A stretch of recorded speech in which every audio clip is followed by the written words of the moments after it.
le Seigneur vous donne la paix. Aujourd'hui, dans cette dernière capsule de la série, nous allons parler d'obéissance.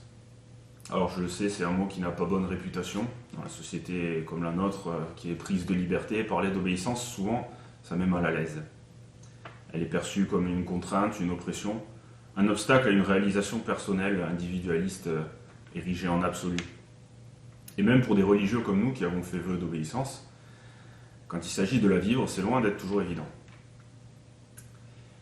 Mais dans la Bible, Dieu nous dit, il est écrit que Dieu aime l'obéissance plus que les sacrifices. Alors comment le comprendre et comment le vivre? Regardons l'exemple de Saint Joseph. Il obéit d'abord à l'ange qui lui demande de prendre chez lui Marie. Et ainsi il surmonte son drame intérieur. La femme qu'il aime est enceinte de on ne sait pas qui.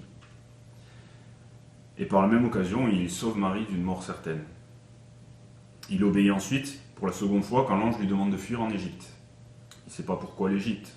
Il ne sait pas combien de temps il devra rester, comment il fera pour vivre là-bas. Il ne connaît personne, il ne connaît pas la langue, le voyage est long. Bref, beaucoup de difficultés qui pourraient l'effrayer. Pourtant, il obéit sans attendre, et ainsi sauve Jésus des mains d'Hérode qui cherchait à le tuer. Il obéit encore, probablement avec joie, malgré les difficultés de devoir tout recommencer encore une fois, quand l'ange lui demande de rentrer en Israël. Et ainsi, le projet de salut de Dieu pour l'humanité, la mission de Jésus sur la terre, peut continuer. Dans chaque circonstance de sa vie, finalement, Joseph a obéi, a fait confiance.